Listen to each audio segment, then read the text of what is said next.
Hi friends, welcome back to my channel Tenali పిల్ల సుజిత. ఇవాళ video వచ్చేసరికి మొన్న భోగి ముందు రోజు ఆర్ఎఫ్సి యూత్ వాళ్ళు మారిస్పేటలో ముగ్గుల పోటీ కండక్ట్ చేశారు ఫ్రెండ్స్. ఆ బజార్ మొత్తం మార్నింగ్ నుంచే మొత్తం క్లీన్ చేసి వాటర్తో బాక్సులుగా గీసి స్లిప్స్ మీద నెంబర్స్ వేసి లైక్ పోటీలో పాల్గొనే వాళ్ళ చేత చీటీలు తీపిచ్చారండి. వాళ్ళ ఏ నెంబర్ వస్తే వాళ్ళకి ఆ నెంబర్స్లో వాళ్ళని ముగ్గు వేయమని చెప్పారు. అలా అందరి చేత చేశారు ఫ్రెండ్స్. అంటే అందరూ అనుకుంటారు కదా, మాకు ఇదే నెంబర్ కావాలి, లేక మేము ఇంటి ముందు వేస్తామని. అలాంటి ఏదీ లేకుండా మామూలుగా ఇలా క్యాజువల్గా ఎవరికి ఏది వస్తే అది తీసుకోవాలి అన్నట్టుగా చేశారు. చూసారా ఫ్రెండ్స్, చిన్నపిల్లలు పెద్దవాళ్ళు అనేది లేకుండా అందరూ ప్రతి ఏజ్ గ్రూప్ వాళ్ళు పాల్గొన్నారు. ఎవరికి వచ్చినట్టుగా వాళ్ళు వేశారు ఫ్రెండ్స్ ముగ్గులు. ఈ ముగ్గుల పోటీలో మా చెల్లి కూడా పాల్గొంది, తను కూడా వేసింది ఫ్రెండ్స్. తనది 20 నెంబర్. ఇందాక చూశారు కదా స్టార్టింగ్లో. చూడండి, చిన్న పిల్లలు like 3rd class 4th class అలాంటి పిల్లలు కూడా వేశారు. చూడండి ఫ్రెండ్స్, తను ఎంత నీట్గాను ఎంత డీటెయిల్డ్గా చేసిందో. ఓకే ఫ్రెండ్స్, ఈ వీడియోని ఇలానే ఉంచేస్తున్నాను, వాయిస్ ఓవర్ ఏమి ఇవ్వకుండా. తంబోలా గేమ్స్ కూడా కండక్ట్ చేశారు. ఈ ముగ్గుల పోటీకి first prize, second prize, third ప్రైజే కాకుండా పార్టిసిపేట్ చేసిన ప్రతి ఒక్కళ్ళకి కూడా గిఫ్ట్స్ అనేవి ఇచ్చారు. అవన్నీ కూడా ఇదే వీడియోలో మీకు అప్లోడ్ చేశాను, చూసేయండి ఫ్రెండ్స్. ఈ వీడియో కనుక మీకు నచ్చినట్లయితే లైక్ చేయండి, షేర్ చేయండి అండ్ సబ్స్క్రైబ్ చేయండి. Thank you for watching. కొన్ని చోట్ల నేను వాయిస్ అనేది యాజ్ ఇట్ ఈస్గా పెట్టకుండా మ్యూట్ చేసేసాను ఫ్రెండ్స్. అంటే బ్యాక్గ్రౌండ్లో సినిమా పాటలు అనేవి పెట్టారు. అవి వస్తే కనుక మళ్ళీ మనకి కాపీ రైట్స్ వస్తాయేమోనని చెప్పి నేను అవన్నీ మ్యూట్ చేశాను ఫ్రెండ్స్, ఏమనుకోకండి. అది కాకుండా మిగతాదంతా కూడా నేను యాజ్ ఇట్ ఈస్గా ఉంచేస్తున్నాను. నా వాయిస్ ఓవర్ కూడా ఏమీ ఇవ్వకుండా చూసేయండి ఫ్రెండ్స్. Thank you.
కూడా నెంబర్ 1గా ఉండేది పండుగ అని చెప్తున్నాను.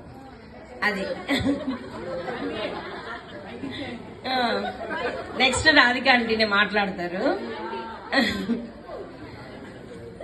సంక్రాంతి పండుగ అంటే అల్లుళ్ళు కూతుళ్ళు ఇంటికి వచ్చి ఎంతో సందడిగా చేసే పండుగ. అలాగే పిండి వంటలు, అరిసెలు ప్రాముఖ్యత.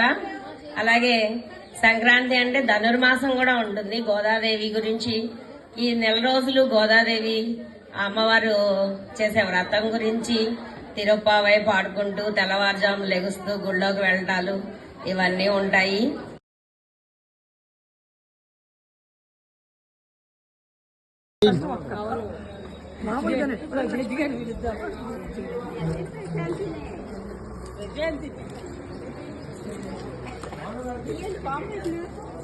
కైలాస్ పట్టుకోండి.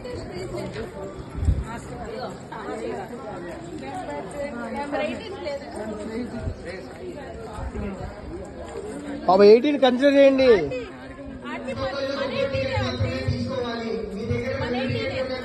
ఐదు కాయిన్లు తీసాము. జల్దీ పై అయిందా?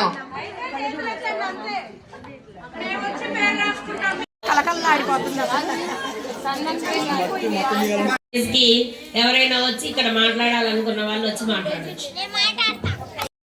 ఈ రకంగానే చనిపోతున్నారు. ఎవరికి అనారోగ్య సమస్యలు కూడా లేకుండా ఉన్నారు. ఎందువల్ల అని చెప్పని రీసెర్చ్ చేశారండి.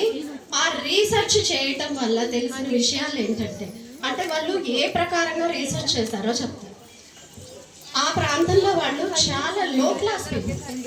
ఆ లో క్లాస్ పీపుల్ అయినప్పటికీ వాళ్ళ ఇళ్లలో కూడా కూరలు అన్ని పండించుకుని తినేవాళ్ళు. తర్వాత వచ్చేసి వాళ్ళ చుట్టుపక్కల కూడాను మంచి వాతావరణం కూడా అంత మంచి వాతావరణం లేదు. ఉన్నది కానీ అంత మంచి వాతావరణం అయితే లేదు. తర్వాత మెడికల్ ఫెసిలిటీస్ కూడా యావరేజ్గానే ఉన్నాయి. అన్ని దేశాల వారు ఎందుకని ఇవన్నీ లిమిటెడ్గా ఉన్నప్పటికీ వీళ్ళు ఎందుకు ఆరోగ్యంగా ఉన్నారు? వాళ్ళు పోనీ మంచి ఫుడ్ తింటున్నారా అంటే ఆ మంచి ఫుడ్ కూడా తీసుకోవట్లేదు. అంటే ప్రోటీన్ ఫుడ్, మన ఫుడ్ తెలుసు కదా, చక్కగా నట్స్ అంటే ఫ్రూట్స్ అంటే అట్లాంటివి కూడా ఏమీ తీసుకోవట్లేదు. ఇళ్లల్లో వండుకుని మాత్రమే తినేవాళ్ళు. అయినప్పటికీ అంత ఆరోగ్యం అంటే తీసుకున్న దానికి తగినట్లుగా ఆరోగ్యం ఇంకా ఎక్కువగా ఉంది అని చెప్పని భావించారు. వెళ్ళి సర్వే చేశారు. సర్వే చేయటం వలన ఎవరైనా వచ్చి ఇక్కడ మాట్లాడాలనుకున్న వాళ్ళు వచ్చి మాట్లాడచ్చు. వేదికను అలంకరించిన పెద్దలకు ఆశీస్సులు, వారి దీవెనలు మాకు ఉండాలి. అదేవిధంగా చిన్నపిల్లలు ఈ కార్యక్రమంలో పాల్గొని చక్కగా వారి యొక్క నైపుణ్యాన్ని ప్రదర్శించినందుకు వారు ముందు ముందు ఇంకా చక్కగా నేర్చుకుని మంచి మంచి కార్యక్రమాల్లో పాల్గొంటూ ఉత్సాహంగా ముందుకెళ్లాలని ఒక చిన్న వేదిక లాంటిది ఇది. అందరూ చక్కగా పాల్గొన్నారు. ఇందులో ఒకళ్ళు ఎక్కువ ఒకళ్ళు తక్కువ అనేది లేదు. రెండో ప్రైజ్ వచ్చిన వాళ్ళు మొదటి ప్రైజ్ కోసం ఉత్సాహపడాలి. ఆఖరి ప్రైజ్ వచ్చిన వాళ్ళు ముందు ప్రైజ్ కోసం ఉత్సాహపడాలి. కానీ నిరుత్సాహం మాత్రం పడకూడదు. ఓటమి గెలుపుకు తొలిమెట్టు అన్నారు పెద్దలు. ఇది మనకి ఓటమి కాదు. కానీ మనం ఓటమి అనే ఎలా అయితే భావిస్తామో అది మనకి గెలుపు దాకా తీసుకెళ్ళడానికి అవకాశంగా తోడ్పడుతుంది. కానీ మన మనసులో ఉన్నటువంటి ఆ ఆలోచన, చిన్న ఆలోచనని మనం తీసి పక్కన పెడితే మనమే ముందుంటాం.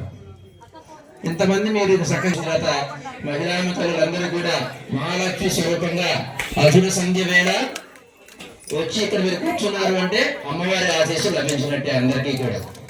అలాగే ఈ కార్యక్రమం ఏర్పాటు చేసిన అందరికీ కూడా అమ్మవారి ఆశీస్సులు ఎల్లవెల్లలా ఉండాలి. కానీ ఒక చిన్న ఆలోచన మనసులో మెదిలింది. మీరందరూ ఏమేశారు ఇవాళ? కాదు,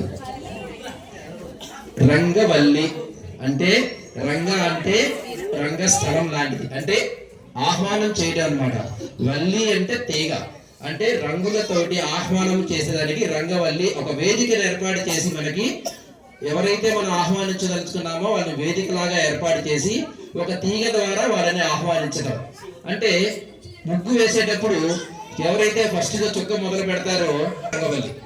మిగతా డిజైన్లు వేసేదని వాళ్ళ నైపుణ్యం కాదట్లేదు. కానీ మన శాస్త్ర ప్రకారం ముగ్గు చుక్కలు ఎక్కడైతే పెడతామో మొదలు పెట్టి చెయ్యి ఎత్తకుండా మొత్తం ముగ్గు పూర్తయ్యేంత వరకు గీసేదే రంగవల్లి.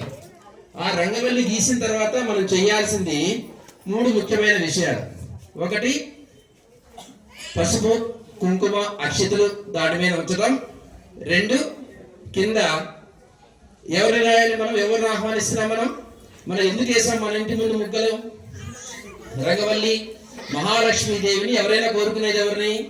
మహాలక్ష్మీదేవిని మన ఇంటికి రావాలని కోరుకుంటాం. ఆమెకు చిహ్నంగా ఏంటి? పసుపు కుంకుమ గంధము ముత్తైదుకు సంబంధించి గాజులు అయ్యి కింద పెట్టలేం కాబట్టి వేస్తాం. కింద శ్రీ మాత్రే నమః అని కానీ మహాలక్ష్మి అమ్మవారిని ఆహ్వానించినట్టు కానీ అది రాస్తే అమ్మవారిని మనం ఆహ్వానించినట్టు. సరే, రాయకుండా ఎలా ఆహ్వానించాలి? అమ్మవారి చిహ్నంగా మనం పసుపు కుంకుమ పుష్పాలు ఇవి ఉంచుతాం. ఈ 2. మూడో ముఖ్యమైన విషయం మనం ఆలోచించుకోవాలంటే ఎప్పుడు వేయాలి ముగ్గు అనేది. సూర్యోదయానికి ముందల సూర్యాస్తమయానికి ముందర వేసుకోవాలి. సూర్యాస్తమయం తర్వాత ముగ్గులు వేయకూడదు, సూర్యోదయం తర్వాత ముగ్గులు వేయకూడదు. ఎందుకు అంటే శాస్త్రాలు ఏం చెప్పినాడు మనకి, సూర్యోదయానికి ముందరే లక్ష్మీదేవి తిరుగుతూ ఉంటుందంట ప్రతి గుమ్మం ముందు. ఎక్కడ ముగ్గేశారు నా కోసం, ఎక్కడ తులసిని పూజిస్తున్నారు, వాళ్ళ ఇంటికి వెళ్దామని. మనం నాబోటోళ్ళు ఏంటంటే రాత్రి 12ంటికి పడుకొని పొద్దున్నే లేచి వాళ్ళకి ఇబ్బంది కలిగించి వాళ్ళు పొద్దున్నే ముగ్గులు వేయడానికి ఒకరిగా 7ంటికి 8ంటికి వేస్తుంటాం. కాబట్టి అవకాశం ఉన్నంత మటుకు చిన్నదైనా కానీ సూర్యోదయానికి ముందర వేయడం అలవాటు చేసుకుందాం. అలాగే సూర్యాస్తమానికి ముందర ఈ 3 లక్షణాలు కనుక మనకు కొద్ది పాటించినట్టయితే మనకు తెలియకుండానే లక్ష్మీదేవి మనం అనుగ్రహిస్తుంది. లక్ష్మీదేవి అంటే డబ్బులు ఒక్కటే కాదండి, డబ్బులు ఒక్కటైతే లక్ష్మీదేవి కాదు, ఆమె సర్వశుభాలను కలిగిస్తుంది. కానీ మనకు కావాల్సినవన్నీ మనం ఈ రోజుల్లో డబ్బు రూపంలో కొనుక్కుంటున్నాం కాబట్టి మనం లక్ష్మీదేవి ఉంటే చాలు, లక్ష్మీదేవి ఉంటే చాలు అనుకుంటాం. మనలో ఉన్నటువంటి చైతన్యమూర్తి శక్తి అమ్మవారు.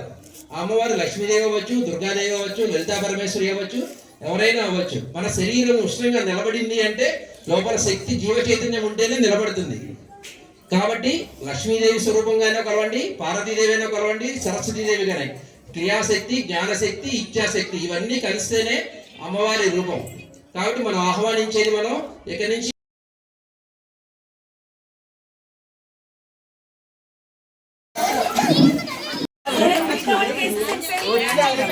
సో ముగ్గురులో పార్టిసిపేట్ చేసిన అందరికి వాళ్ళ పేర్లు చదువుతున్నాను. వచ్చి టీమ్ ఆర్ఎఫ్సి చేతుల మీదుగా మీరు బహుమతులు తీసుకోవాల్సిందిగా కోరుతున్నాము.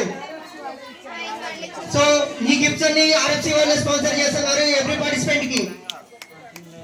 ఏ రుషిత గారు బాక్స్ నెంబర్ 3.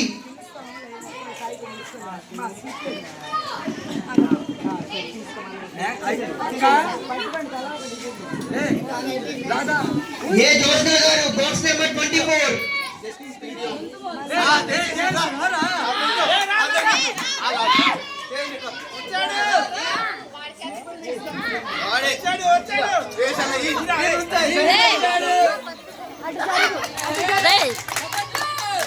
నెక్స్ట్ ఎం శాంతిప్రియ గారు బాక్స్ నెంబర్ 17.